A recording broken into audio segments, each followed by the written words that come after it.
I'm dragging my feet down one of the narrow stone alleys of a bustling Song Dynasty city, the sun barely peeking over the tiled rooftops. You can smell breakfast sizzling from tiny street stalls, noodles, fried dough, sweet buns, but that's not the only smell in the air. No, there's another smell, a much earthier scent. You're not imagining it. That, my friend, is the sweet, tangy perfume of night soil. Yeah, human waste. And believe it or not, someone actually gets paid to deal with it. Meet the night soil collector. The person with arguably the most disgusting, but also one of the most necessary jobs in the entire city. And no, this isn't a side hustle. This is a full-time, government-licensed, highly specialized profession. Imagine this. You wake up before sunrise, grab your wooden cart buckets dangling on either side, and start your route. Your job: go door to door, household to household, and collect the contents of the chamber pots. This isn't just poop patrol. This is a vital part of urban life. Without you, the city would drown, figuratively, thankfully, in its own filth. It wasn't just random buckets either. These collectors had standardized containers, specially designed for ease of pouring. And there were routes, schedules, even regulations about where the waste could be dumped or get this sold. Yep, human waste was so valuable that farmers actually bought it. Why? Because it made fantastic fertilizer. And honestly, composting beats flushing it into a river. Here's the wild part. Night soil wasn't just a rural thing. In big, sophisticated cities like Kaifeng, one of the most advanced cities on Earth, at the time, this job was considered an essential service, like firefighters or Wi-Fi technicians. Without them, civilization itself might have crumbled. Now, I know what you're thinking. This job must have been for the lowest of the low, right? But hold up. You might be surprised. Sure, it wasn't glamorous, but it paid well. Stable income, consistent demand, generational even. Some families passed down the trade like a family business. It was recession-proof. People always, produced, rain or shine. And it wasn't exactly unskilled labor either. The routes had to be efficient. Timing was crucial. Show up too late and the stink gets worse. Show up too early and well.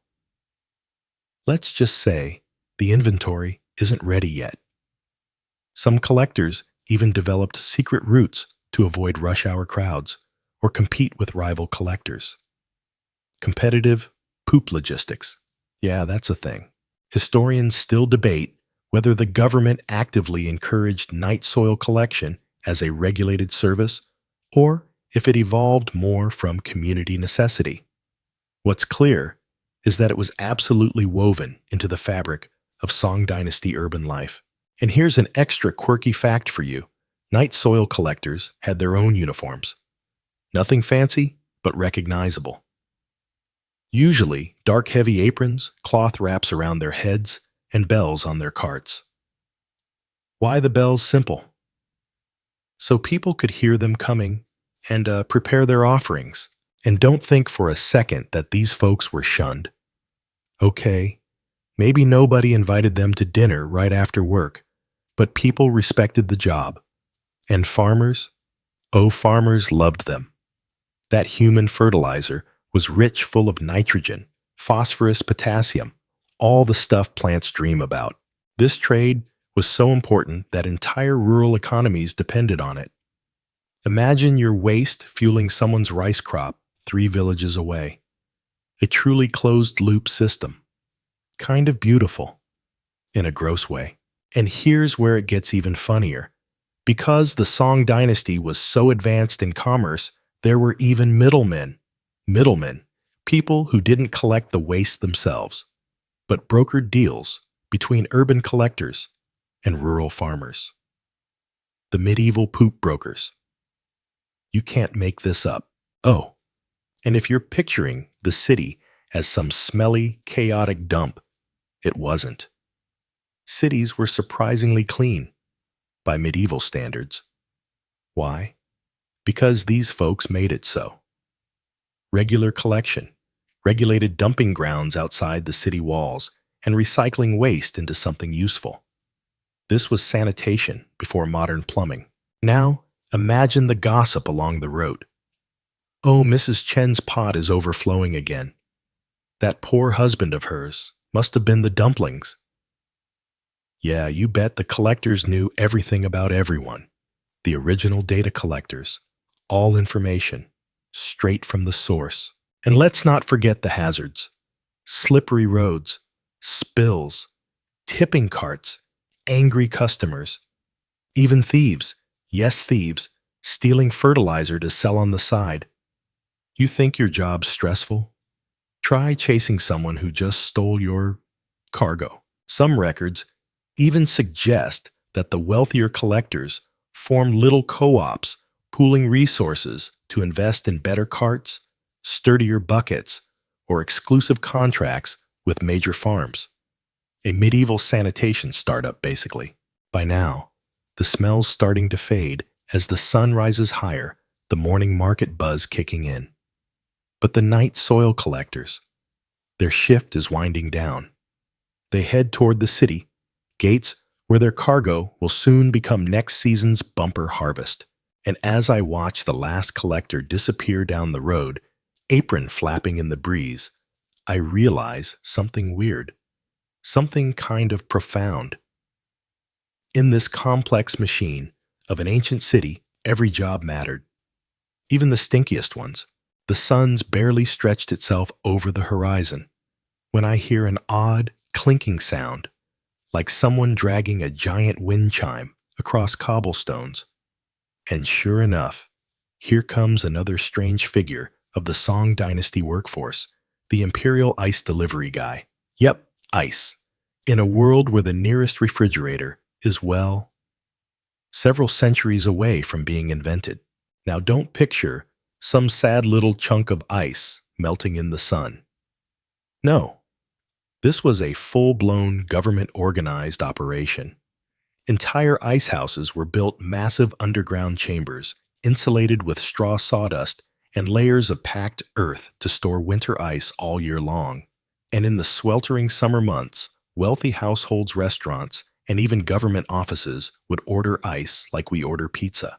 So, here comes the ice delivery man, hauling an enormous wooden sled with slabs of solid ice, each one roughly the size of a suitcase.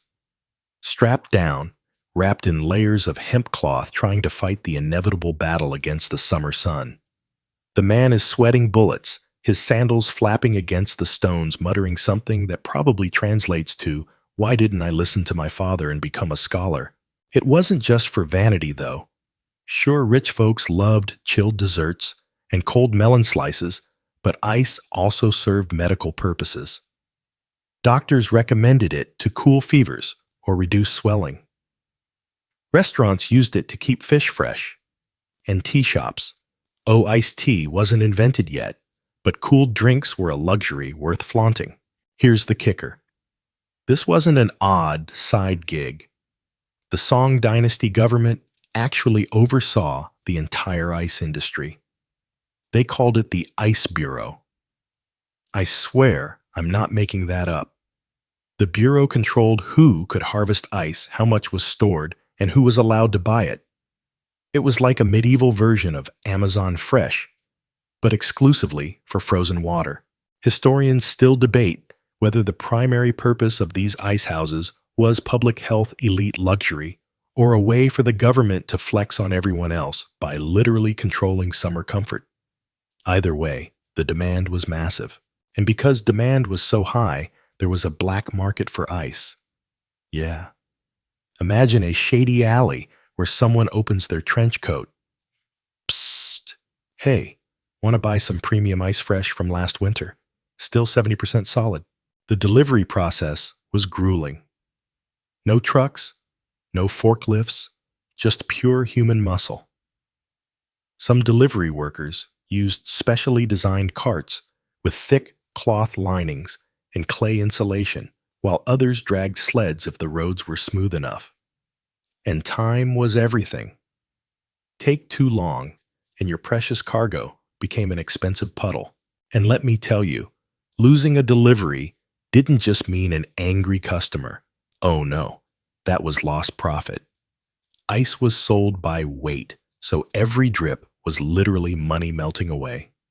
I picture the poor guy watching a chunk slide off his cart, hitting the road with a tragic thunk. There's even this delightful little quirk. Some vendors sold ice chips on street corners. For a tiny coin, you could get a sliver of ice to cool your forehead, or just chew on like a barbaric popsicle. Probably not FDA approved. Oh, and of course, the elite showed off their wealth with ice sculptures. Yep, ice sculptures. In the Song Dynasty, flowers, birds, little pagodas, carefully carved to impress dinner guests before, well, collapsing into sad puddles. But for a brief, glorious hour, ultimate flex. And the poor ice guy. He's hauling his sled through traffic, dodging porters, street performers, stray dogs, and that one old lady who's somehow always blocking the road, arguing about bean curd prices. I imagine him cursing softly as he rounds a corner too sharply. The cart tips. A chunk of ice clatters onto the ground, skidding a few feet. A crowd gasps. One kid tries to grab it, but gets shooed away. Someone else laughs and shouts, "Free ice, total chaos," for about 15 seconds before the delivery guy sighs, hoists the slab back up, probably now discounted, and keeps trudging. And get this, at the end of the day, the delivery guys had to return the leftover meltwater. Why? Because the government monitored ice usage to prevent reselling or unauthorized sales. You think micromanaging bosses are bad? Try explaining to the Ice Bureau why half your delivery turned into a puddle outside a noodle shop. It's moments like this when you realize just how bizarrely brilliant this society was.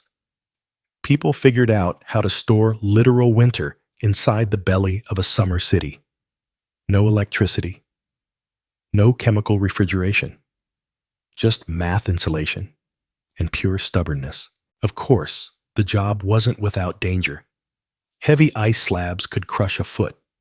Sleds could tip over on uneven roads. And in the worst summers, well, heat stroke wasn't exactly uncommon. Imagine hauling half a ton of ice through 100-degree streets while wearing a heavy hemp shirt. Yeah, OSHA was not a thing.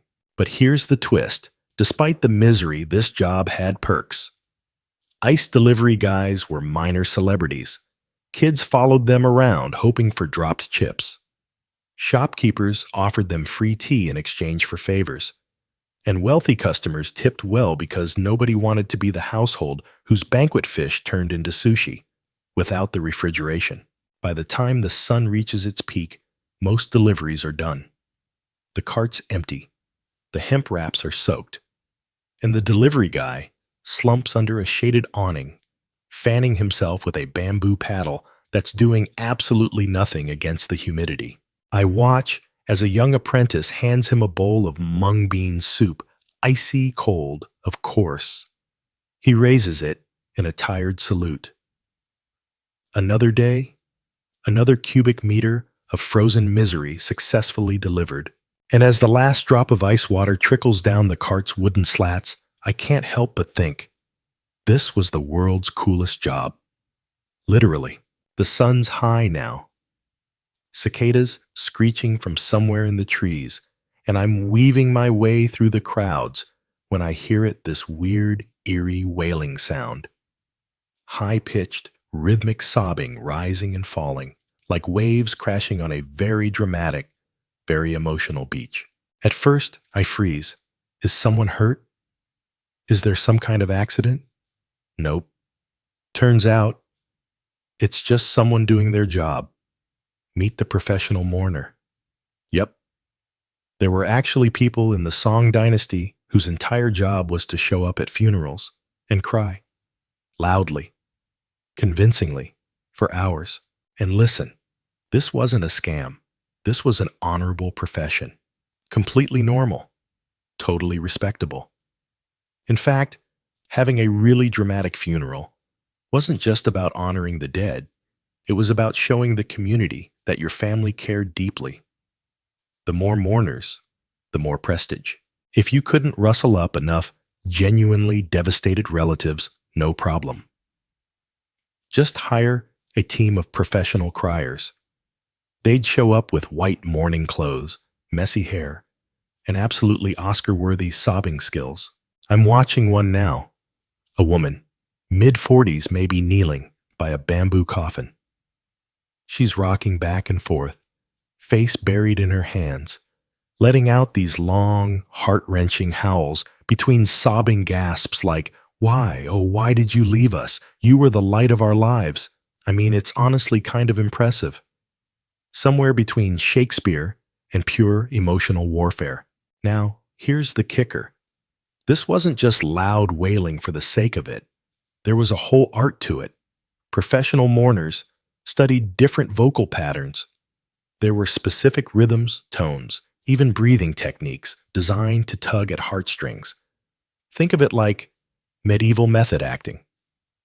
But for grief, historians still debate whether the main purpose was spiritual, to guide the soul of the dead, or purely social, to show face. Probably a bit of both. Some records suggest families believed that without enough weeping, the deceased might get lost on the way to the afterlife. Or worse, come back to haunt everyone. So yeah, high stakes. And it wasn't just crying. Oh no. These mourners perform choreographed movements, rolling on the ground, throwing handfuls of dirt in their hair, banging their chests. One guy nearby is literally clutching the coffin like it's drifting away on the ocean. 10 out of 10. No notes. Fun fact, mourners even had props. Some carried handkerchiefs soaked in water to make it look like they'd been crying longer. Others used powdered herbs to redden their eyes. And then there was the ultimate pro move, the trembling voice crack. Absolute chef's kiss. Of course, not everyone approved. Some moralistic scholars were like, "Ugh, fake grief society is doomed." But the majority, they were like, it's a service, like catering. But for feelings. And get this, there were mourning agencies. Families could walk into a little office, browse through a list of performers, maybe ask for a sample cry. Oh, this one's got excellent upper register wailing, but this lady, she's famous for the kneeling collapse. Highly recommended. Pricing varied too. Basic sobbing for an hour. One rate. Full funeral package with 3 mourners, synchronized wailing, and bonus chest beating. That's extra. And if you wanted someone to deliver a poetic eulogy while collapsing dramatically mid-sentence, that was premium service. It sounds absurd until you realize we still kind of do this. Not with crying, but with wedding planners, hype men, party DJs. The job is to create an emotion on demand. Whether it's joy, excitement, or in this case, bottomless despair. I pass a smaller funeral happening by the roadside. Just one mourner there, an older guy, sitting cross-legged, quietly sobbing into his sleeve. A budget package maybe. Still effective. A few passers-by stop, nod respectfully. Because that's the thing.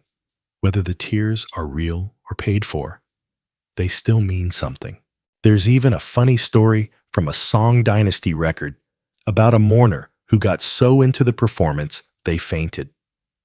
Fell straight over into the incense burner. Had to be carried away dramatic until the end. And of course, the mourners themselves had to be careful. Too convincing. People might believe you were secretly in love with the deceased. Not convincing enough, clients docked your pay. Imagine getting a bad Yelp review because your sobbing was only a 7/10. Brutal. Then there were the rivalries. Mourning families would sometimes compete. "Oh, you hired 3 mourners. We've got 5. and a guy who does the falling to his knees bit. Checkmate. But as bizarre as it sounds to us, it worked. The community would gather, listen to the sobbing share memories, exchange condolences, and process their grief together. For all the theatrics, there was something profoundly human about it. By mid-afternoon, the funeral procession wraps up. The mourners wipe their faces, trade a few silver coins with the family, straighten their hair, and head down the road to the next job. I watch them disappear into the crowd, perfectly ordinary, perfectly professional, ready to cry for someone else tomorrow. And as I wander on, I can't help but chuckle. Somewhere out there in the streets of the Song Dynasty, you could make a perfectly decent living by being professionally sad. The smell hits me before I even turn the corner. Not a bad smell this time, actually kind of earthy, nutty, rodenty. And that's when I spot him. Straw hat, bamboo cage in one hand, long hooked pole in the other, moving with purpose. Meet the government rat catcher. Yeah, an actual government licensed job in the Song Dynasty. Picture this rats scurrying through alleyways, darting under market stalls, nesting in roof beams.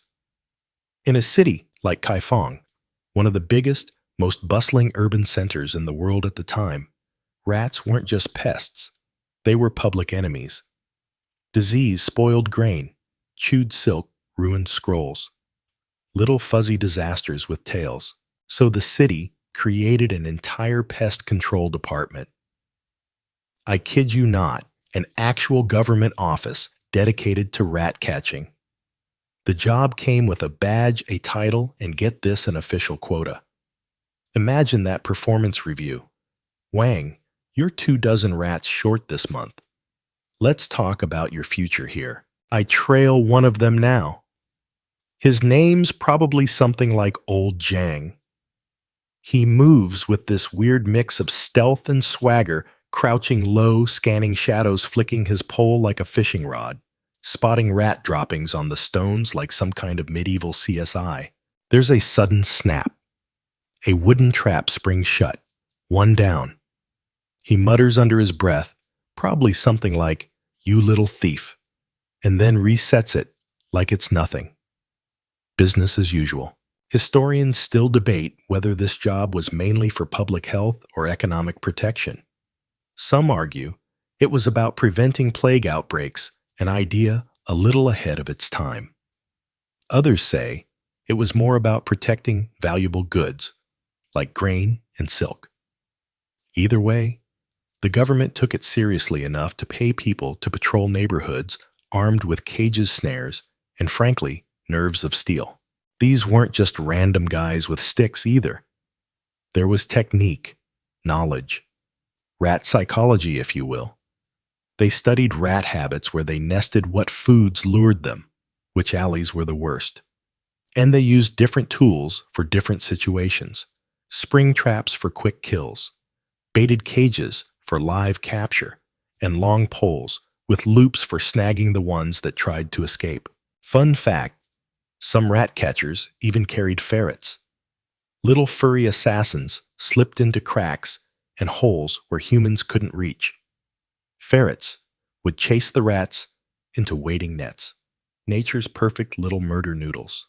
There was also a weird economy built around it. Caught rats couldn't just be tossed anywhere. Oh no. Some were sold to herbalists, to fur traders, even to certain restaurants whose menu items I am absolutely not going to describe. You're welcome. And sometimes, when a rat catcher snagged a particularly large specimen, like cat-sized, it became a spectacle. Kids would gather around. Merchants would offer a few coins just to take a look. One guy nearby boasts, "Saw a rat once big enough to ride." Sure, buddy. Sure. But it wasn't all glamour. Rat catchers had to be fast, nimble, and brave. Imagine diving face first into a grain storage bin because you spotted a twitching tail. Or worse, accidentally sticking your hand into a nest of very awake, very angry rats. I watch as old Zhang pries open a floorboard behind a noodle stall. 4 rats bolt in different directions, 2 into a trap. One gets snagged midair with the pole loop, honestly impressive reflexes. The last one vanishes down a drain. He curses reloads and mutters, "Tomorrow. I'll get you tomorrow." And there was bureaucracy too. Rat catchers had to log their captures, bring them to the local pest office to be counted, weighed, and disposed of properly. Lose a rat on the way. Oh, you bet. There were fines for that. 1 rat escaped. That's technically an unsecured rodent hazard. Paperwork, nightmare. The funniest thing, sometimes residents rented rat catchers for private gigs. Got a rat problem in your home? Hire old Zhang for an afternoon. Rates varied by severity. Minor infestation. A few coins, major problem. Might cost you a whole chicken. Of course, there were scammers too. Fake rat catchers who'd catch a few rats, release them somewhere else, then get hired again when the problem magically returned. The medieval version of job security. I pass a tea shop where the owner's negotiating with a rat catcher. I swear, it's the fattest rat you've ever seen. Keeps stealing my sesame buns. I want it gone. Double pay if you catch it today. The catcher tips his hat. Consider it done. And off he goes, like a bounty hunter, but for rodents.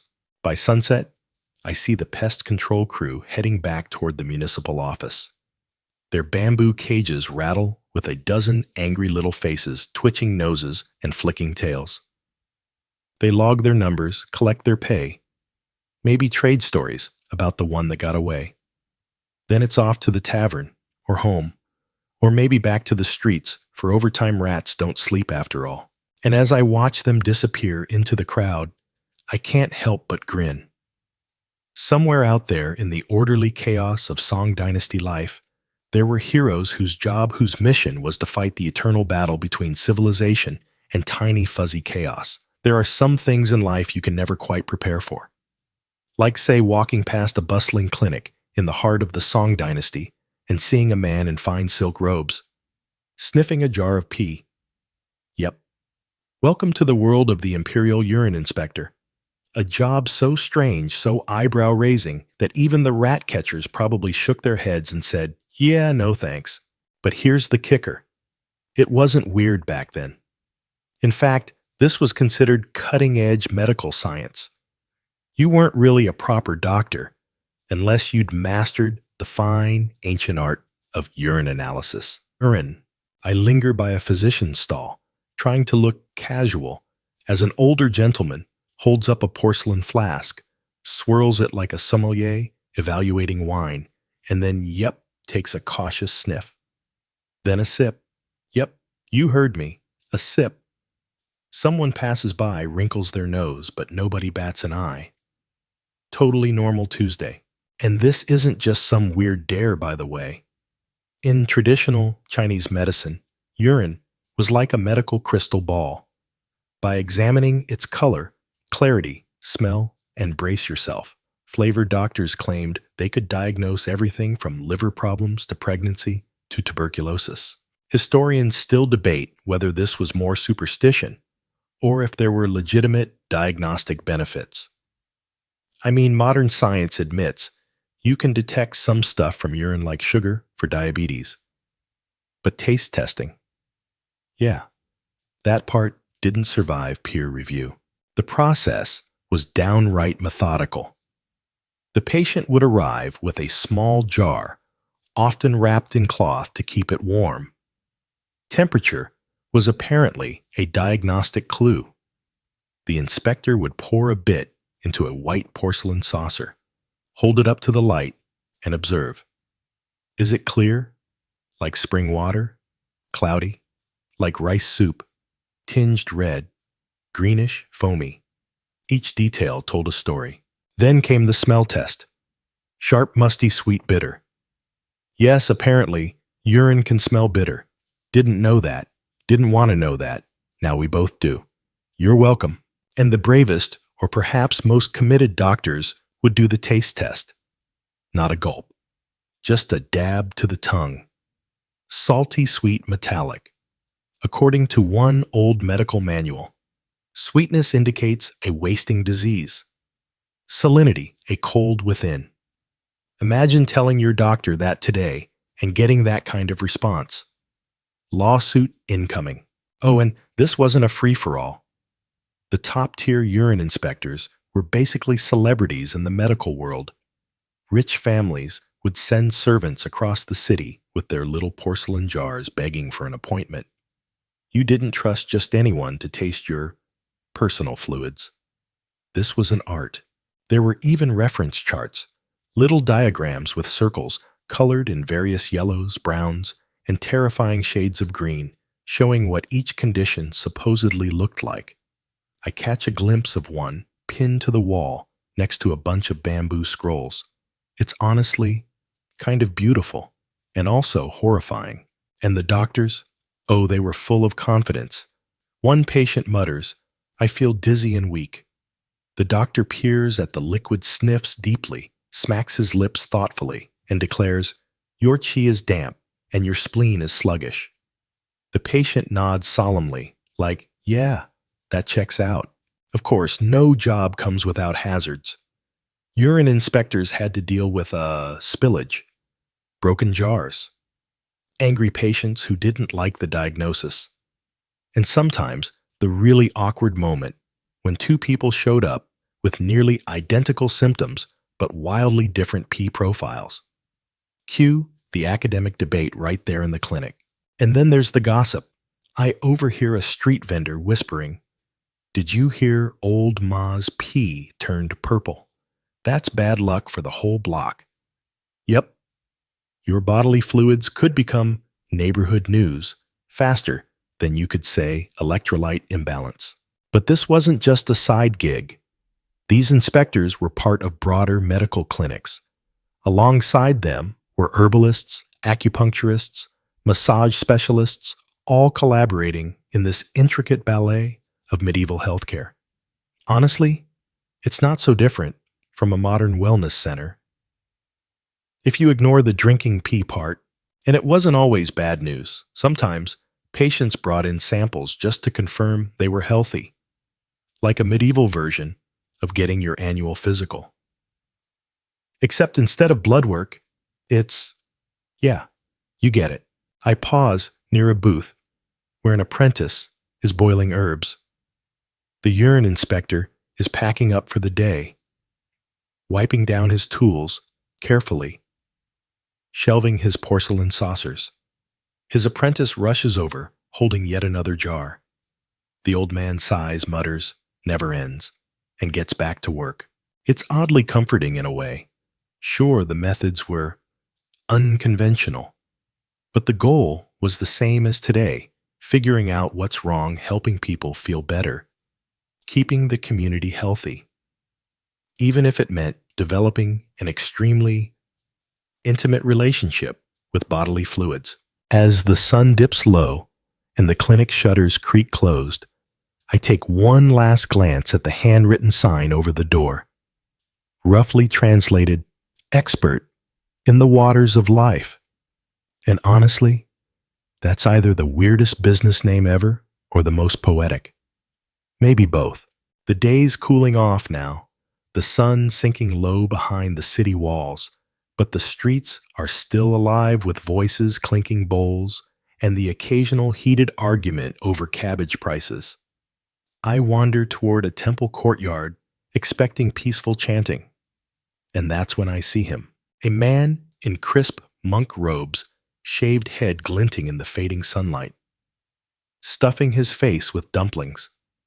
Huh. That's not something you expect from someone sworn to simplicity and spiritual discipline. Except, plot twist, he's not a monk. Not really. Meet the fake monk for hire. Yep, in the Song Dynasty, spirituality was so in demand that people literally outsourced it.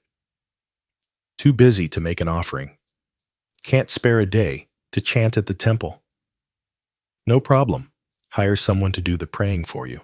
And this wasn't some shady black market thing. Nope, totally accepted. Completely normal, almost boringly practical. The Song Dynasty was full of merchants, traders, officials, people whose schedules were packed tighter than a dim sum cart. And maintaining your spiritual karma, well, that was just another task on the to-do list. So that's where these fake monks came in. Professionals in borrowed robes who showed up at temples, lit incense, recited sutras, bowed a couple dozen times, all on behalf of someone else. A spiritual temp agency, basically. I sidle closer, eavesdropping as a woman hands over a pouch of coins. My husband's promotion interview is tomorrow. Burn 3 sticks of incense. Offer 5 kowtows. Chant the Heart Sutra twice. Oh, and make it convincing. The fake monk nods solemnly between bites of dumpling. Of course, only the finest blessings. Historians still debate whether this practice was technically considered fraud, a loophole in spiritual ethics, or just a creative workaround in a busy society. The temples, for the most part, turned a blind eye. After all, donations still flowed, incense still burned, everybody wins, probably. The job required more than just looking the part. You needed to know the right chants, the proper gestures, the appropriate pacing of bows. Go too fast, it looks lazy. Too slow, it looks suspicious. It was an art. Some fake monks even specialized. Need blessings for your sick grandmother. That's one rate. Praying for your son to pass the imperial exam, premium service. Desperate for luck in a legal dispute. Oh, that's going to cost extra. I pass a group of them, now lounging under a mulberry tree. One's practicing his bowing technique, grumbling left knee first, then right. No, that looks wrong. Again. Another flips through a scroll, with a list of common client requests. Wealth, health, fertility, passing the civil service exam, surviving the in-laws, pretty much the usual. And here's the kicker. Some people didn't even bother hiding it. They'd proudly tell friends, "Oh, I've got 2 monks down at the South Temple praying for my business all week." It was like bragging about having a really good lawyer or the best tutor for your kid. Of course, not everyone approved. The stricter monks, furious. This is hollow, empty gestures, a mockery of true devotion. But the city folks, they'd shrug, sip their tea, and say, "Hey, sincerity's expensive." I lean against a wooden post, watching one particularly dramatic fake monk. He's standing in front of a towering statue of Guan Yin, goddess of mercy, rocking back and forth, palms together, chanting with enough gusto to shake the rafters. Every few minutes, he glances sideways to make sure someone important is watching. Pure showmanship. One of the temple staff walks by, muttering under his breath, "Better actor than half the theater troupe." And let's not forget the props. Fake monks traveled with portable incense holders, prayer beads, and sometimes even pre-written blessing scrolls to hand out afterward. A nice little touch of authenticity. But it wasn't all easy money. There were risks. Get caught faking the wrong chant. Humiliating. Mix up the name of the deity, bad for business. And heaven help you if you accidentally blessed someone's rival instead of them, yikes. There's even a story floating around about a fake monk who got hired to bless a merchant ship. He did the whole ritual bells, chanting, bowing. The ship sailed and promptly sank. The merchant stormed back to the temple demanding a refund. The fake monk, quick as anything, replied, clearly the ship's karma was too heavy. "My blessings saved the crew, you're welcome." Absolute legend. By dusk, the fake monks are wrapping up for the day. One of them stands, stretches, and pockets his payment before heading toward the noodle stall. Tomorrow, he'll be back offering prayers, burning incense, and maybe sneaking in a few more dumplings between chants. And as I watch him disappear into the crowd, I can't help but chuckle. In a world where time is money and karma is currency, Even the gods might have a waiting list. The city's quieting down now. Well, sort of. Shops are shuttering. Lanterns are flickering to life. And the smells of grilled skewers and steamed buns drift through the air. But as the streets dim, a new kind of worker takes the stage. No, not thieves or night guards. I'm talking about the human alarm clocks. Yeah, you heard me right. Imagine it's the year 1120. You've got a big day tomorrow, an imperial exam, a shipment to prepare, or maybe just a really important breakfast meeting. How do you make sure you wake up on time without an iPhone Simple? You hire a guy whose literal job is to wake you up. I spot one now. Tall, thin, wearing a short padded jacket with a pouch at his waist, and most importantly, a long bamboo pole in his hand. He strolls the street tapping on doors, clacking wooden clappers, or sometimes flicking small pebbles at upper floor windows to rouse clients. No joke, this was a real profession, complete with set fees depending on the hour. Early morning wake up at Rooster Crow Cheap. Midnight double. The ungodly hour of 3 a.m. for the fisherman's market. Oh, that's premium service, friend. I follow him for a bit. He pauses under a window, consults his little slate with client names and times, then whacks the window frame with his pole. Time to wake up, Mr. Lin. You've got that grain shipment at sunrise. A muffled groan answers from inside, followed by the shuffle of someone stumbling out of bed. Success.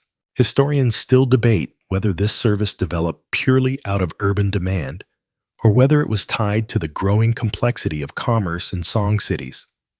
Either way, by the 11th century, human alarm clocks were as common as noodle vendors, and it wasn't as easy as just banging on doors. You had to get the timing right. Some clients needed multiple reminders, bang at the half moon, then again, just before the rooster. Others wanted softer wake-ups, maybe a gentle tap, or a whispered call from the street. There were tiers, packages, customer service. Then there were the regulars, a silk merchant who always wanted a 4 a.m. wake-up, a baker who needed the oven fired before dawn, the scholar cramming for exams, each with their quirks. Don't knock, just clap twice. Or throw a pebble at the second window, not the first. Grandma sleeps there.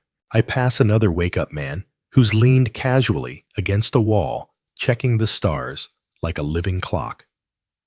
No wristwatch, no sundial, just years of experience reading the sky, the tilt of Orion's belt, the angle of the moon. He nods to himself, hefts his pole, and heads for his next client. There's even a joke going around. What happens if the wake-up man falls asleep? Punchline, you get a refund, but you're still late. Of course, the job wasn't without hazards. Rainy nights meant slippery streets. Drunks sometimes hurled chamber pots at wake-up calls they didn't want. And heaven forbid you knock on the wrong window cue, the angry old lady hurling curses and broomsticks down from the balcony. But it wasn't all misery. Good wake-up men were beloved, trusted. They became part of the rhythm of the neighborhood. Kids knew them by name. Shopkeepers offered free tea. One elderly customer even baked sesame buns every week as a thank you. Some were true professionals. They carried handwritten schedules on bamboo slips, carefully marked with time notations like half night or third watch.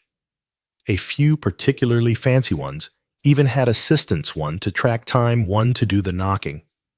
A medieval wake-up service with a two-man crew. And the marketing. Oh, it was clever. Painted signs hung at street corners. Jow the wake-up man. Reliable, loud, never late. Or my favorite. If you oversleep, it's free. There's even a weird little side hustle tied to this. Some wake-up men doubled as night watch announcers. Between wake-up calls, They'd pace the streets calling out the time and weather. Second watch, clear skies. Lock your doors. Kind of like a living weather app with legs. One guy I follow taps on a door, waits, then knocks again, a little louder. Finally, a grumpy voice yells, "Got it, got it!" He grins, scratches something off his slate, then whistles as he walks to the next block. Mission accomplished. It's funny to think about. In a city packed with paper money, water clocks, and the beginnings of global trade, people still relied on another human being to wake them up. A job powered not by gears or springs, but by muscle memory, good hearing, and an impeccable sense of time. By the time the moon is high, most of the city has gone quiet. Only the occasional clack of a bamboo pole breaks the silence. I watch one last wake-up man glance at the stars, nod, and give a soft knock on a window overhead. A candle flickers to life. Another successful wake-up, and as I wander off toward the main square, I realize something kind of beautiful. In the Song Dynasty, even the smallest tasks like helping someone greet the morning were jobs that wove this massive living, breathing city together. Dawn creeps back in as I shuffle through the streets, the city yawning itself awake. Merchants hoist open their shop fronts, bakers pull hot buns from clay ovens, and in the middle of it all, a tiny office with a faded wooden sign swinging over the door. The characters read, "Official Matchmaking Bureau." Yep, you heard me, an actual government-run dating service. Welcome to the world of the Imperial Matchmakers.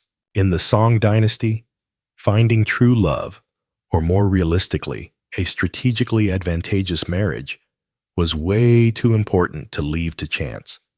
Families didn't swipe left or right.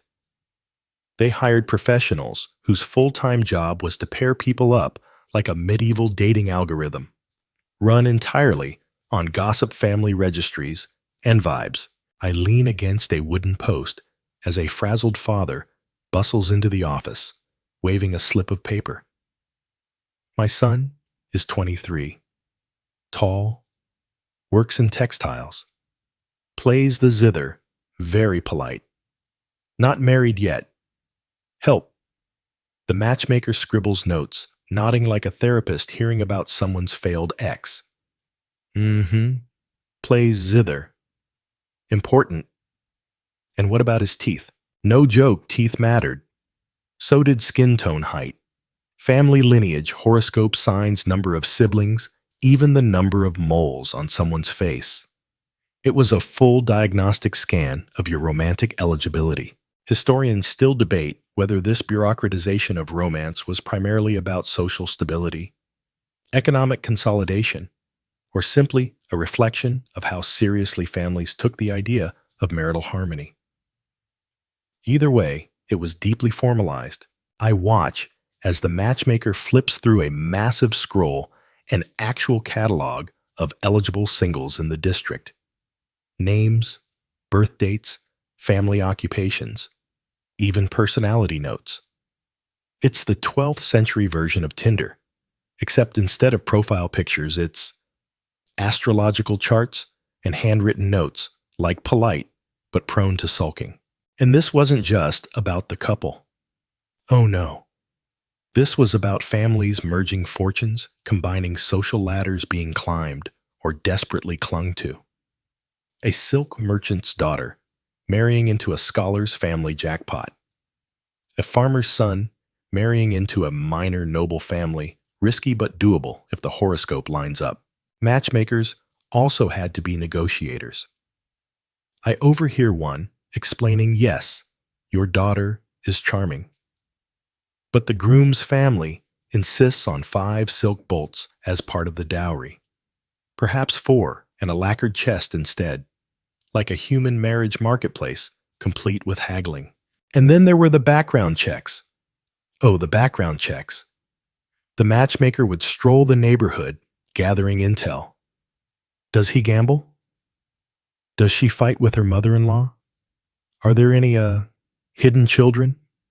Neighborhood aunties were basically unpaid private investigators. It wasn't uncommon for matchmakers to embellish a little. Oh, your future son-in-law, very tall, at least slightly taller than average when wearing boots. Or, her cooking, absolutely spectacular. Only set one fire last year. One guy walks in now, a sweaty merchant nervously twisting his hat in his hands. Do you have anyone kind, but not, you know, too chatty? The matchmaker grins like a shark. Of course. Several candidates, very demure. Excellent embroiderers, quiet as mice. Somewhere in the background, I hear the faint laughter of Destiny taking notes. And of course, there was paperwork. Oh, the paperwork.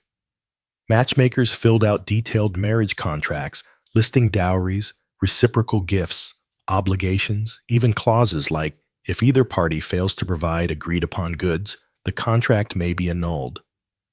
Love was legally binding. Some were less formal farmers, arranging simple village weddings. Others were full-blown political negotiations between powerful merchant clans. Either way, the matchmaker's word was law. If they vouched for someone that carried weight, not everyone trusted them, of course. A few skeptics muttered about greedy matchmakers pushing bad deals just to pocket the fee. But the best matchmakers, legendary. Families fought for their attention, queued outside their doors, and swore by their success rates. There's even a famous case recorded where a matchmaker paired a mute blacksmith with a deaf baker's daughter. The community scoffed. But guess what happiest couple in the district ran a thriving pastry business together? Probably because neither could hear the other's complaints. But it wasn't all smooth sailing. One wrong match could tank a career. A scholar's daughter marries a man who turns out to be a compulsive gambler. Suddenly, the matchmaker's office is getting egged, metaphorically, sometimes literally. I watch now as two mothers squabble over the same eligible bachelor. The matchmaker fans herself dramatically. Ladies, please. The stars decide not me. Though, a little extra incense at the temple might tilt things in your favor. Smooth. Very smooth. And it wasn't just about young couples. Widows, widowers, older singles, they all came here. The matchmaker didn't judge. Business was business, and loneliness. Well, that was universal no matter the century.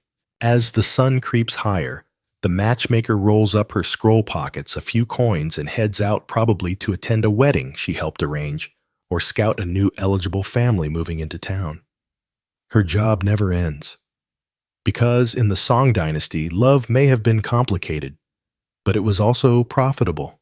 And as I wander back into the street, I can't help but smile. Turns out, the ancient art of matchmaking wasn't so different from modern dating. Except with more dowries and a lot more paperwork. It's midday now, and the streets are a chaotic symphony of hawkers, barking dogs, clanging pots, and the occasional kid crying because someone stole his steamed bun. I'm weaving through the crowd when I spot something unsettling. A wooden stool, a rusty pair of tongs, and a man holding what looks suspiciously like a pair of pliers. Standing under a silk umbrella is the local street tooth puller. Dentistry Song Dynasty style. This guy's setup is as simple as it gets.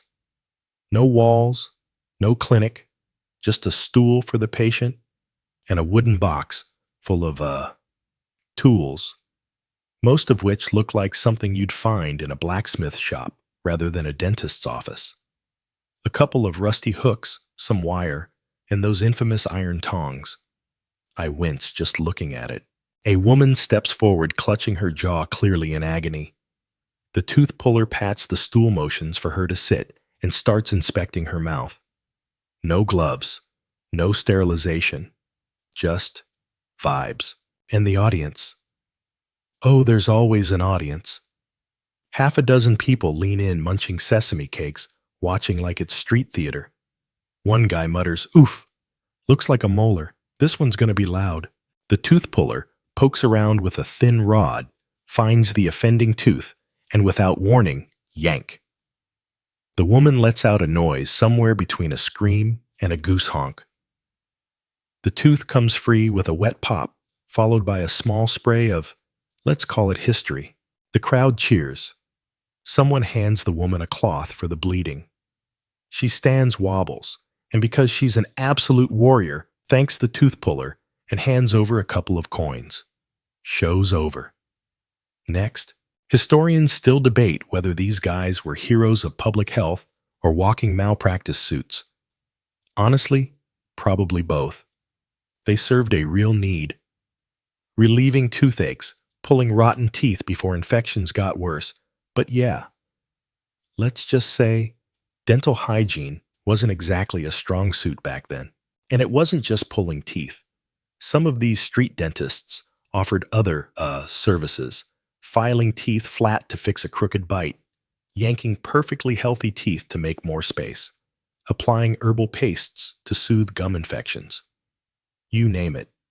No anesthesia, of course. Just bite a stick and scream into the void. Fun fact, some tooth pullers were part-time entertainers. They'd start with a magic trick or a funny story to distract the crowd and the patient. Watch me pull this coin from your ear, and now your tooth from your jaw, and the tools. Oh, buddy. I lean over to peek into his box. A range of terrifying instruments, most handmade. Iron hooks bent into weird shapes. Wooden wedges. A tiny hammer for tapping stubborn teeth loose. None of it has ever seen a drop of alcohol for sterilization, I can promise you that. Of course, there were risks. Snap a tooth in half. Oops. Drive the root deeper into the gum. Yikes. Massive infection.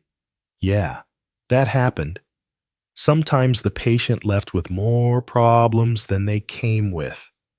But when your choices were tooth puller or live with searing agony for the next 6 months, well, you took your chances. I overhear a kid whispering to his friend, "My uncle got a tooth pulled last month." Passed out. Woke up, the guy charged him double. Rough business model. But hey, supply and demand. There was even competition. Some tooth pullers bragged about being gentler, faster, or cheaper. No broken jaws since the last full moon, one sign claims. A low bar. I stroll past another stall where a rival tooth puller is aggressively marketing his services. He's got a string of teeth hanging from a wire like some gruesome jewelry display. See these? Each one a satisfied customer. Not sure. Satisfied is the right word. But points for effort. Some patients brought their own herbal remedies, clove oil numbing salves, bits of ginger to chew for the pain. Others just gritted their teeth figuratively because the literal teeth were, well, in jeopardy. There's even a guy offering a combo deal. Tooth pulling plus minor bone setting. Did I just pull your molar? Why not let me fix that crooked finger while you're here? One-stop shop. Terrifying. Historians note that despite the horror factor, tooth pullers were often seen as essential members of the urban landscape. Not respected in the scholarly sense, but tolerated. Necessary. People needed them. Especially in a society where sugar consumption was rising thanks to imported sweets and sticky rice treats, while dental hygiene lagged behind. As I watch the tooth puller rinse his pliers, if we're being generous with the word rinse, in a bucket of cloudy water, I hear him call out, "Next, who's got a tooth that's begging to leave?" A fisherman steps forward, already wincing. Show's about to start again, and as I wander away, ears still ringing from the sounds of muffled screaming and applause, I can't help but think, next time I complain about waiting for my dentist appointment, I should probably remember this guy. I'm weaving past rows of fishmongers and tea stalls when I hear something odd, a soft chirping, rhythmic, musical almost. At first, I think it's just someone selling pet birds, which, yeah, was totally a thing. But then I spot it, a small stall with wooden cages, each one holding a single cricket. Welcome to one of the strangest jobs in the Song Dynasty, the cricket fortune teller. Yep, people paid money to have a cricket predict their future. I shuffle closer. As a customer, a young, scholar-looking type leans over the table. The fortune teller, a wiry old man with a wispy beard and a wide grin, gently taps one of the cages. The cricket inside responds with a sharp, quick chirp. The old man nods, like this confirms something truly profound. Ah, he mutters, stroking his beard. A steady chirp. This means stability. Your exam results will be favorable, as long as you avoid the West Gate for the next 3 days. The scholar sighs in relief, drops a few coins, and scurries off clutching his books like they're suddenly luckier. I swear, I'm not making this up.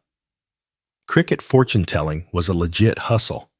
People believed that a cricket's song, its rhythm pitch, even the number of chirps, could reveal answers about everything, from love and money to health and career success. Historians still debate whether this was an evolution of older divination practices or just an extremely clever marketing ploy from the cricket sellers who figured out that chirping bugs could be monetized way beyond their normal price. Probably both. And it wasn't just random guesswork. These fortune tellers had a system, a whole coded language of chirps. Fast chirps meant incoming money. Slow chirps suggested caution. No chirping. Oh no, that was bad. Very bad. An omen of obstacles. Bad luck. Maybe even illness. The process was simple but theatrical. The customer would present their question, sometimes whispered for privacy. The fortune teller would choose one cricket, gently tap the cage, sometimes sprinkle a few drops of water to wake it up. Then, wait, listen, interpret, and there was drama. A cricket that refused to chirp. The fortune teller would lean back, face darkening. Ah, the spirits are restless. Something troubles your path. You must visit the temple. Make offerings. Conveniently, he also sold incense bundles. Look at that. The cricket wasn't just a tool, it was part of the show. Some fortune tellers trained their crickets to chirp more reliably with subtle tricks. A little warmth under the cage. A drop of sweet rice water. Nothing like a slightly sugared bug to predict your destiny with enthusiasm. I glance around. Several other customers are waiting. A merchant asks if his next shipment will arrive safely. Tap, tap, chirp, chirp, chirp. The old man beams. 3 chirps, a good omen, smooth sailing. The merchant nods, visibly relieved. It wasn't limited to business. People asked about love, family, even health. Will my daughter recover from her fever? A solemn tap, a slow chirp. She will, but only if the east wind blows tomorrow. I mean, it's as scientific as any weather app back then. And crickets weren't just for fortunes. Wealthy hobbyists collected them for sport cricket fighting and actual pastime with official leagues and serious gambling stakes. Those were different bugs, though. The fortune-telling ones were the chill, wise cousins. There's even a little notebook on the fortune teller's table. Handwritten charts mapping out chirp patterns to outcomes. I sneak a glance. It's got entries like 6 rapid chirps, unexpected visitor, and 2 slow chirps, delay in travel. Someone put real thought into this. Of course, not everyone believed. I pass by a stern-looking scholar who scoffs, muttering superstition. Rubbish. But he keeps glancing back. You know, just in case. There were rivalries, too. I overhear one cricket reader grumbling, "Old Lou's crickets are lazy." Mine speak the truth. A passing customer raises an eyebrow. "Your cricket said my husband would stop gambling. He hasn't." The fortune teller shrugs. Crickets can only guide. Humans must choose their path. Classic loophole. Fun fact, crickets were treated like royalty. Polished wooden cages, tiny ceramic food dishes, soft silk bedding. Because hey, if your entire business depends on a bug singing on command, you treat that little guy like a VIP. And they weren't cheap either. A good fortune-telling cricket could fetch the same price as a high-quality pig. There were even cricket dealers scouting fields at night with lanterns hunting for bugs with the perfect song. I watch now as a young woman approaches nervously. "Will my marriage be happy?"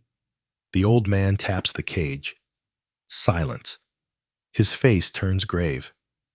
The cricket hesitates. There is uncertainty. Perhaps a dowry dispute.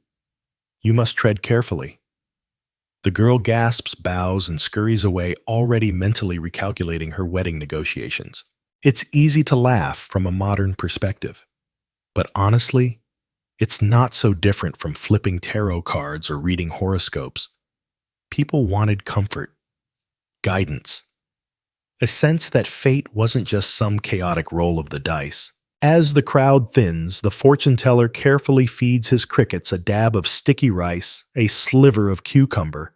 He hums to them, murmuring, "Good work today. Very good."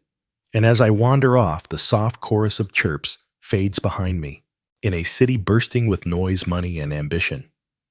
Sometimes your best guide was a tiny singing insect. The afternoon sun is burning hotter now, bouncing off the clay roofs and glinting against silk banners. I'm ducking between stalls when I nearly trip over a man sitting cross-legged on the pavement, hunched over a bamboo writing board. Beside him is a painted sign that reads, "Lawsuits written while you wait." Yep, this guy's a professional lawsuit writer, and judging by the line of grumpy merchants, furious housewives, and one particularly smug chicken seller, business is booming. In the Song Dynasty, if you were literate, you were basically a wizard. But most people weren't. So, when life threw you a legal curveball, like a neighbor stealing your fence or a debt that mysteriously evaporated, you needed someone to write your complaint. And not just write it, but make it sound really good. I hover nearby as a fishmonger sits down, heavily flings a few coins on the board, and growls, "He sold me rotten shrimp." I want every judge in the city to know he's a scoundrel. The lawsuit writer nods, solemnly, dips his brush in ink, and immediately begins scribbling in beautiful, angry calligraphy. His mouth moves as he mutters the opening lines, humbly presented to the honorable magistrate whose virtue shines like the morning sun. A required bit of flattery, obviously. These weren't just dry legal forms. Oh no, these were performances. They had to be dramatic, poetic, overflowing with moral outrage. If you didn't make the judge feel like your opponent was basically the human embodiment of a cockroach, you were doing it wrong. Historians still debate whether these writers were legal experts or just exceptionally dramatic scribes. Either way, they wielded serious influence. A well-written petition could win you sympathy, sway a verdict, maybe even ruin someone's reputation before the trial even started. And these writers weren't just scribbling complaints. They also drafted contracts, divorce papers, loan agreements, anything that required the magic power of ink on bamboo. Need to accuse someone of theft, fraud, failure to deliver 5 chickens as promised. This was your guy. I glance over his shoulder. He's mid-sentence now. The defendant, a creature lacking both honor and decency, has willfully and with malicious intent. Oof, spicy. The fishmonger nods approvingly. It wasn't all angry rants, though. There was an art to pacing. Too much venom. The judge might think you're exaggerating. Too soft. You look weak. It was a careful dance of righteous fury and respectful pleading. There were even templates. I spot a stack of well-worn reference sheets, standard template for property disputes. Sample letter for breach of marriage promise. Universal insult for lazy tenants. Okay, I made up that last one, but honestly, it probably existed. The clients ranged from merchants to farmers to cranky grandmothers who had absolutely had it with their freeloading nephews. I watch one elderly lady wag her finger as the writer pens her petition. Make sure you write that he's lazy. Write that part twice. Some writers lean toward diplomacy, calm factual, focused on resolution. Others specialized in scorched earth writing. If you wanted the literary equivalent of tossing a Molotov cocktail into someone's reputation, you came to them. I hear a sharp whisper from a woman in line, "He's the best. Got my cousin's neighbor evicted in 3 days." Judges love his metaphors. Now that's word-of-mouth marketing. And then there were the rivalries. One lawsuit writer shouting from across the street, "Don't trust him. His handwriting is terrible. Half the magistrates can't even read it." The accused writer barely looks up. Ah, jealousy. The ink of the incompetent. A masterclass in petty insults. Of course, it wasn't risk-free. False accusations were punishable. Write something too slanderous, too obviously fake, and both writer and client could end up paying fines or worse, face a few uncomfortable hours in the public stocks. There's even an infamous case from the city archives. A writer got so carried away describing a corrupt merchant that the judge stopped reading halfway through and declared, "If this is true, the man's worse than a demon. If it isn't, then you are." Both parties ended up fined. I lean closer as the current writer finishes the document with a flourish, rolls it carefully, stamps it with his personal seal, and hands it over. "Deliver this to the magistrate before sunset." And he drops his voice. "Bring a pair. Judges like pairs." A little insider tip. Very professional. The fishmonger bows, grins, and heads off petition in hand, ready to unleash bureaucratic chaos upon his shrimp-selling nemesis. It's easy to laugh at the drama, but honestly, these writers were the backbone of citizen justice. In a society where literacy was power, they made sure ordinary people had a voice, even if that voice was sometimes extra dramatic. As the line shuffles forward, the lawsuit writer flexes his ink-stained fingers, cracks his neck, and sighs. Next, who's angry? And honestly, what a job. Professional pettiness, ink-based warfare, drama scandal, and justice, one brushstroke at a time. The breeze picks up now, fluttering paper signs and scattering scraps of rice husks along the street. I wander past the food stalls, the cricket sellers, the tooth pullers, and there, tucked between a dumpling shop and a fortune teller's tent, is yet another curious corner of Song Dynasty life. A squat wooden booth with faded red banners reading, "Letters read and written discretion, guaranteed." Sitting inside is an elderly man, spectacles perched on the tip of his nose brush in one hand, teacup in the other. He's a professional letter reader, and yes, that was an actual job. Because here's the thing, the Song Dynasty was one of the most literate societies in the world at the time, but that didn't mean everyone could read. Literacy was a privilege of the educated, the wealthy, the government officials. So, if you were a market vendor, a rice farmer, or just someone who never got the chance to attend school, you needed someone to help you navigate the terrifying world of written words.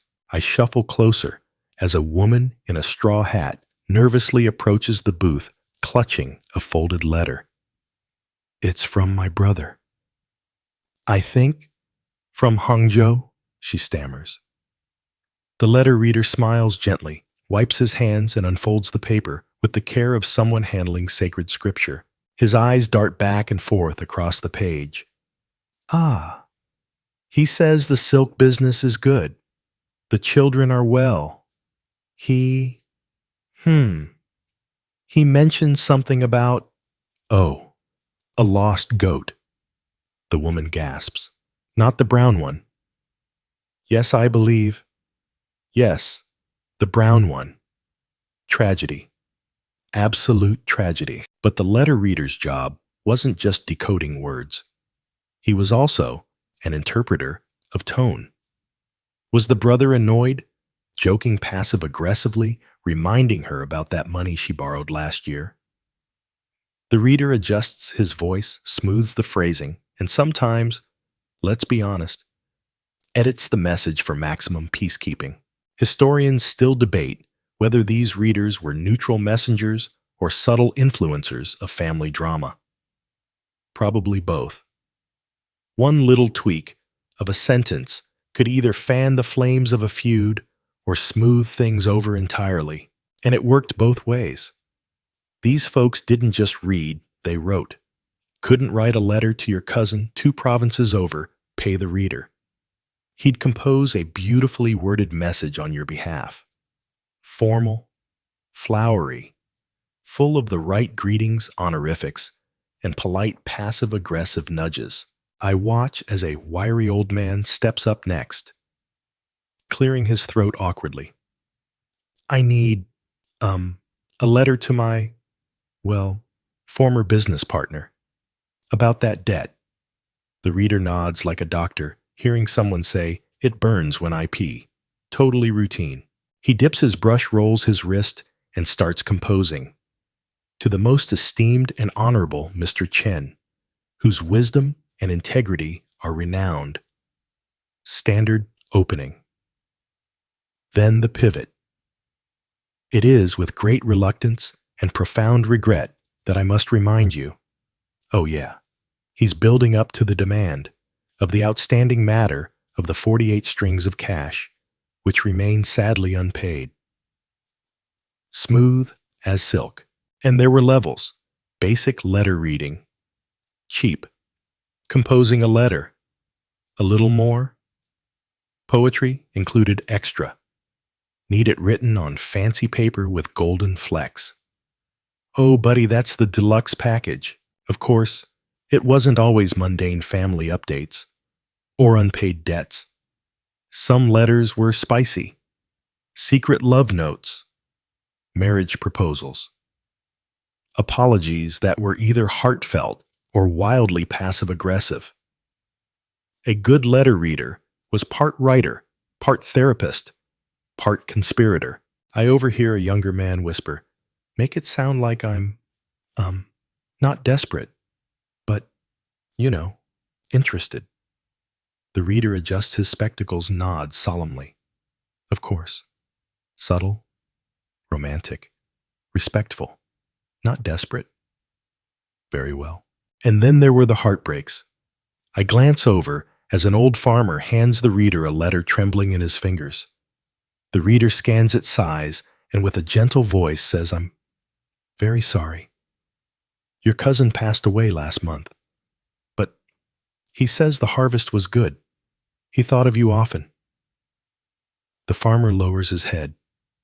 A long, heavy silence. It hits me. Then this wasn't just a job. This was connection. This was how families scattered across hundreds of miles stayed in touch. How business deals were brokered. How lovers whispered across provinces. How apologies were made. How feuds were sometimes mended or sometimes ignited. And it wasn't just the content, it was the style. Song Dynasty letters were art. Flowery metaphors, clever wordplay, literary allusions.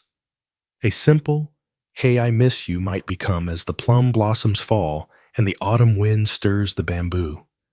My thoughts drift endlessly toward your honored presence. Poetry, every time. I glance around the booth. Rolls of paper, stacked neatly. Ink stones carefully ground. a small box of stamps and seals.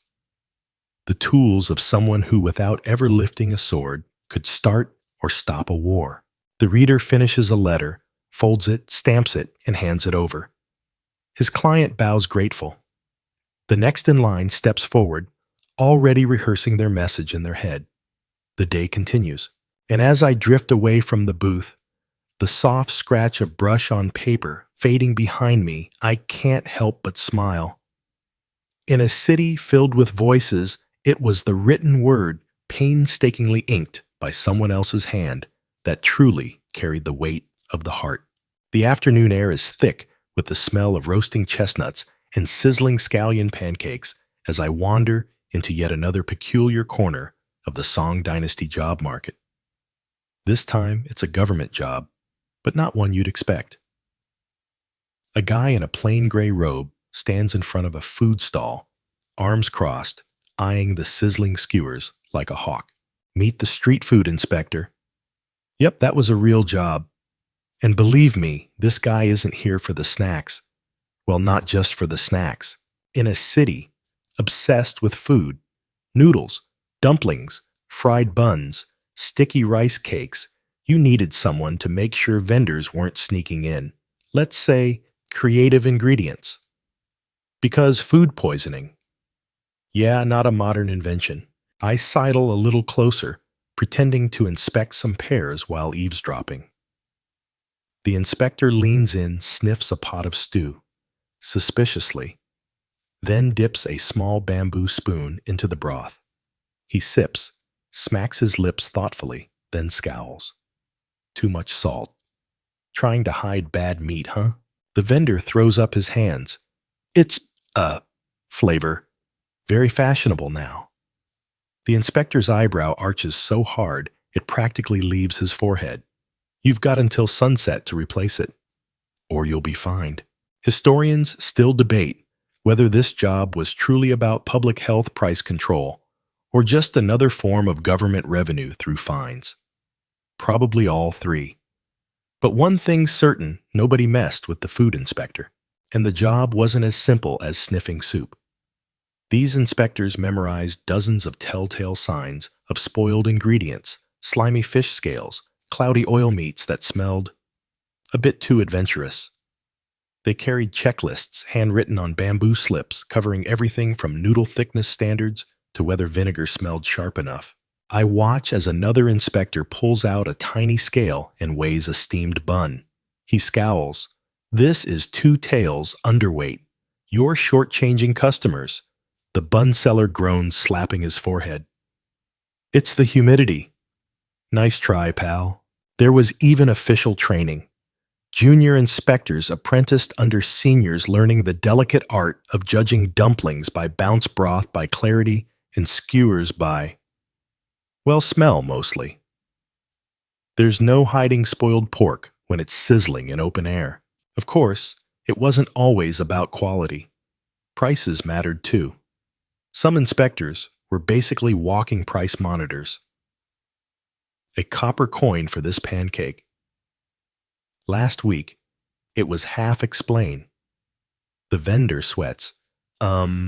Inflation. The inspector crosses his arms. Try again. And yeah, there were bribes. Slip the inspector an extra skewer or a few coins under the table, and suddenly your questionable tofu passed with flying colors. Corruption. Oh, sure. But honestly, have you smelled that grilled lamb hard to resist? One inspector chuckles to himself as he bites into a rice dumpling. Sticky enough? Filling? Decent? Price? Fair. Then he glares at the vendor. But your stall's too close to the gutter. Move it. Today. The vendor bows repeatedly, hands pressed together. Yes, yes, honored sir. Right away. There were horror stories, too. Vendors caught using gutter oil scraped from sewage drains and reboiled or mixing sawdust into flour to bulk out noodle dough. One particularly infamous case involved a meat bun seller who, let's just say, was caught serving meat that did not moo cluck or oink. The inspector shut him down so fast his stove was still hot. But it wasn't all power trips. Some inspectors genuinely cared. I watch as one crouches beside an old woman's soup stand, gently suggesting your broth's too cloudy. Customers won't like that. Add more ginger next time. She nods grateful. A little advice goes a long way. The job required sharp senses. Smell was the biggest tool. One inspector told an apprentice, "If it smells like river mud but it's pork, that's a problem." Same for tofu that jiggled too much or fish with eyes cloudier than a Hangzhou morning. They also monitored hygiene. Well, hygiene as defined back then. No rats in the rice bins. No flies drowning in the vinegar jugs. No chopping meat directly on the dirt floor. Low bar, but someone had to set it. I pass by a meat skewer vendor who's nervously flipping his sticks while the inspector looms nearby. The inspector picks one up, sniffs it dramatically, then takes a bite, chews, swallows, nods, passes. But cut back on the pepper. You're hiding something. The vendor gulps, laughs awkwardly, and mutters, "Ha ha ha." Of course. Ha ha. Even the customers watched carefully. A vendor who passed inspection put up a little paper seal, a sign of quality. Fail too often, and word spread fast. Don't buy from the guy by the south gate. His fish smells like old boots. And if you really messed up, oh, buddy, your stall was seized, your pot smashed, your dumpling dough confiscated. Public shame plus a hefty fine. One vendor tried to argue. It was just slightly green pork. The inspector didn't even answer, just waved for the bailiff. Game over. By sunset, most of the inspectors are heading home. Their pouches a little heavier. Some from official pay, others from, let's call them, gratuities. The smell of frying dumplings fades behind me as I watch one inspector sigh, stretch his back, and mutter, "Tomorrow. More bad tofu." And honestly, walking through this city, smelling the sizzling meat, the bubbling soups, the sweet pastries, it's kind of nice knowing someone's out here making sure that delicious pancake isn't also going to kill me. The sun's dipping low again, casting a warm golden glow over the street stalls and paper lanterns swaying in the breeze. You'd think that as the markets start closing, the hustle winds down. Nope. That's when an entirely different business kicks into gear, one that's weirdly fashionable, oddly practical, and honestly, kind of genius. I round the corner and nearly run straight into a woman hauling an enormous bamboo rack stuffed with silk robes, embroidered belts, and fancy brocade jackets. Welcome to the world of clothing renters. Yeah, you heard me right. People in the Song Dynasty didn't always buy fancy clothes, they rented them. Got a wedding, a festival, an important business dinner. No need to spend a fortune on silk. Just rent it for the day. Look fabulous. Return it tomorrow. No one's the wiser. I watch as a nervous young man hurries up to the stall, glancing over his shoulder like he's committing a crime. My uncle's 60th birthday. Lots of important guests. I need something. Rich looking. But not too obvious, you know. The rental lady barely looks up. Third rack left side. Blue silk with gold trim. Very respectable. Makes you look like a junior official. 2 strings of cash. Done. It's basically the medieval version of Rent the Runway. And this wasn't some shady side hustle. Entire businesses were dedicated to renting out clothing. Big shops with racks organized by event-type weddings, funerals, banquets, temple festivals, job interviews, you name it. Each with different levels of fanciness and appropriate color codes. Historians still debate whether this phenomenon was driven more by the booming middle class's thirst for status or by the hyper-ritualized nature of Song Dynasty social events where wearing the wrong shade of blue could literally get you laughed out of the banquet hall. I glance over as another customer flips through a rack of robes. Anything that says wealthy scholar but doesn't scream trying too hard. The vendor chuckles. Ah, understated wealth? Yes, we have just the thing. Slightly faded jade green with cloud patterns. Subtle, elegant. And it wasn't just outerwear. Accessories were big business. Silk sashes, jade hairpins, embroidered shoes rent the whole ensemble. Some shops even offered beard wigs for younger men trying to look older and more respectable. No beard, no problem. Of course there were rules, Dynasty. The robes pay a fine, return it stained. Oh, buddy, that's double. Lose it entirely. Get ready to negotiate with someone whose job involves yelling professionally. One vendor is scolding a customer now. You told me it was just a wine stain. This is soy sauce. Totally different. Do you know how hard that is to clean out of white silk? The customer wilts under her gaze, mumbling apologies and fumbling for extra coins. But the rental game wasn't all tense negotiations. For the savvy shopper, it was a social cheat code. You could show up to your cousin's wedding looking like a government minister, even if you were in fact a humble tofu vendor. And people noticed. I overhear two women whispering as a man passes by in a particularly flashy robe. Wow, look at him. Silk cuffs, embroidered crane. Must be rich. Her friend smirks. Nah, that's a rental. I saw it on the rack yesterday. Oof, cold. Naturally, there were scandals. Some folks tried to pass rented clothes off as their own for marriage negotiations, business deals, even to impress potential in-laws. One famous case involved a merchant's son who showed up to a matchmaking dinner in full scholar regalia, only to be exposed when the rental shop owner burst in, demanding payment for 3 overdue robes. Instant public humiliation. And then there were the reverse problems. A man rents a respectable merchant outfit for a dinner, but accidentally grabs a mourner's robe by mistake. Shows up to the banquet dressed like he's at a funeral. Yeah, awkward. There were even premium services. Need last-minute delivery. Extra fee. Want a tailor on site to adjust the sleeves or hem. You got it for the right price.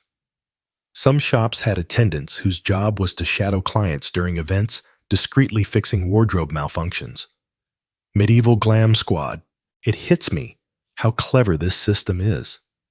Why spend a fortune on a silk robe you'll only wear twice a year when you can rent it for a fraction of the cost? Flex the look. Avoid the commitment. Very sustainable. Very economically savvy. I linger as a young couple examines a set of matching wedding outfits, red silk with phoenix embroidery for the bride, gold-trimmed black for the groom. The vendor beams, wear these and everyone will believe your family's wealthier than the magistrate. The bride giggles. Perfect. And honestly, it's not that different from today. We still rent tuxedos. We borrow wedding dresses. We obsess over whether we look successful enough at reunions, dates, job interviews. Some things never change. As the sky deepens into twilight, the rental vendor packs up her racks, folding robes with the care of someone handling treasure. Tomorrow, a new set of customers will come looking for transformation into scholars, nobles, elegant brides, or wealthy merchants. And as I watch her cart creak away down the street, I realize something kind of wonderful. In a world where appearances mattered almost as much as reality, sometimes you really could dress for the life you wanted. Night has fully settled over the city now. Lanterns flicker against dark rooftops, their warm glow dancing in puddles left from someone's dumped mop water. The streets are quieter, softer, but not silent. No, because as I round one last corner, I hear them, the rhythmic clang of wood on stone, the occasional sharp shh followed by a pointed, "Keep it down." And that's when I spot them. A pair of officials pacing the street with wooden paddles slung at their sides. Their job enforcing quiet. Meet the city noise police. Yes, that was an actual job in the Song Dynasty. Because as much as this was a bustling, crowded, never sleeps kind of city, people still needed their beauty rest. And the government, oh, they took noise complaints very seriously. These officials weren't exactly law enforcement like we imagine today. They weren't hunting thieves or chasing down criminals. No, their job was very specific. Patrol the streets at night, listen for any noise, singing, shouting raucous dice games, drunk uncles singing tragic love songs, and shut it down hard. I shuffle behind them, trying to look inconspicuous as one bangs his paddle against a doorframe. Oi, enough with the loot. It's the fourth watch. Some of us sleep. From inside, someone grumbles. A window slams shut, and the music stops. Historians still debate whether this role was primarily about maintaining public order, upholding moral standards, or simply sparing the magistrate from another angry letter complaining about the neighbor's karaoke night. Likely all of the above. But here's the thing. It wasn't just about noise. It was about control. About maintaining the rhythm of the city. Day was for work. Night was for sleep. The world had rules.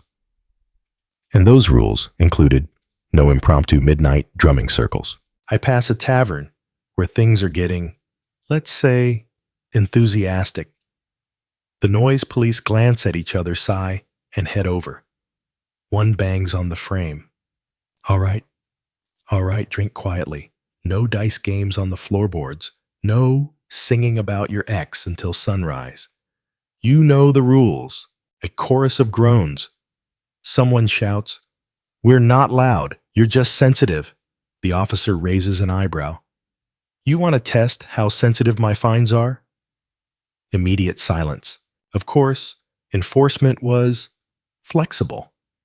Had a few spare coins. Slip one discreetly into the officer's sleeve, and suddenly your party was quiet enough. It's not corruption, it's creative sound management. Some vendors even paid for what was basically a noise license. Want to keep your noodle stand open past curfew? Sure. Just pay the officer. Keep the wok sizzling. But the lute player down the street who didn't pay, oh buddy, shut down instantly. I watch one officer as he stops to listen. Somewhere nearby, a rooster confused by the lantern light lets out a croaky crow. The officer sighs. Third time tonight.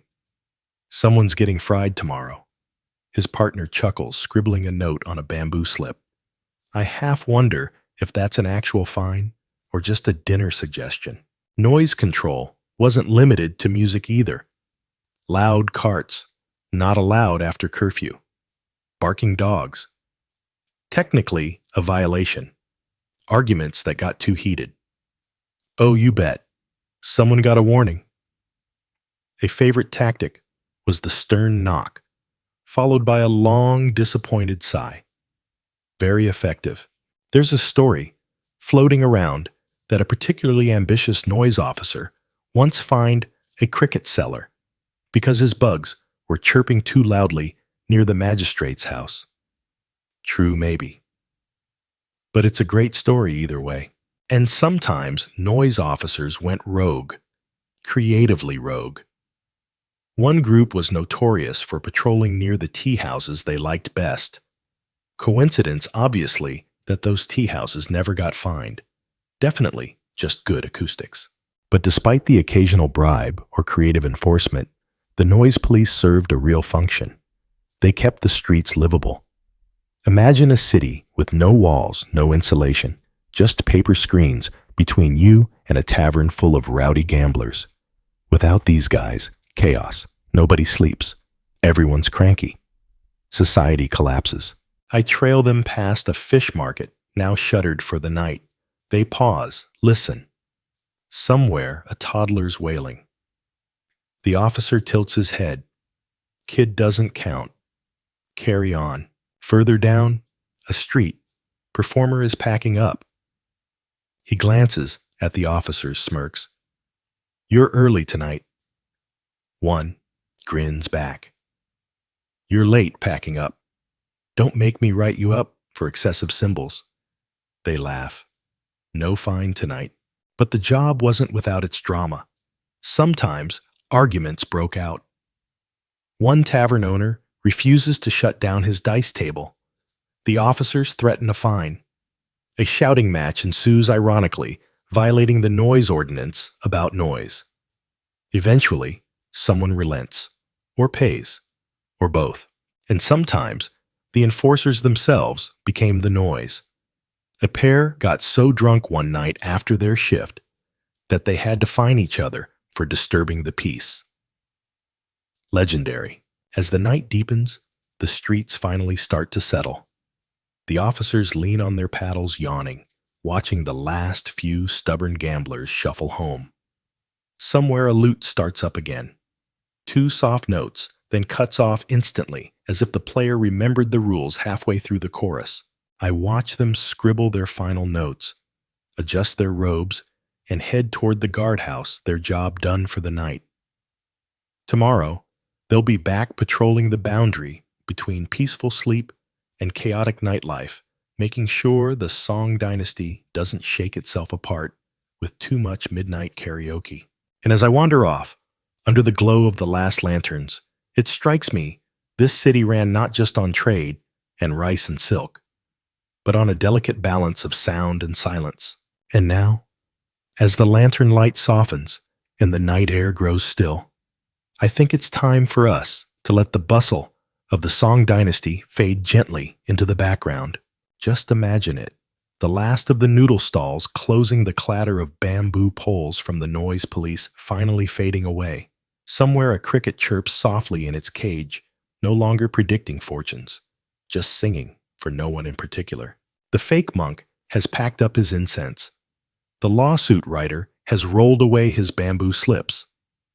The ice delivery man, long home now, is probably lying on a bamboo mat, watching the stars shift above his tile roof, knowing that tomorrow will bring another cartload of heavy, melting responsibility. Even the rat catchers have gone quiet. Their traps emptied their cages still. The tooth puller's stool sits vacant on the corner. The iron tongs wiped clean and tucked away until the next brave soul arrives with a toothache and nowhere else to turn. Somewhere in a rented robe, a young man is probably stumbling home from a banquet, half worried someone will notice the silk doesn't quite fit. And the letter reader. He's closing his shutters, sipping the last of his tea, perhaps thinking about all the secrets he carried today and all the ones he'll carry tomorrow. The city exhales. Its pulse softens. The noise, the deals, the scandals, the laughter, all gently dissolve into the hush of midnight. You can almost hear the wind skimming across the rooftops, rustling paper lanterns, rattling a forgotten cricket cage left hanging by the window. So just let that image settle. Let the sound of wooden sandals against worn stone fade further and further into the distance. Let the weight of all these strange, beautiful little jobs melt away until it's just you, floating in the quiet, where nothing is urgent and everything is perfectly still. You've wandered far enough for one night. Let the Song Dynasty take care of itself until morning. You can rest now.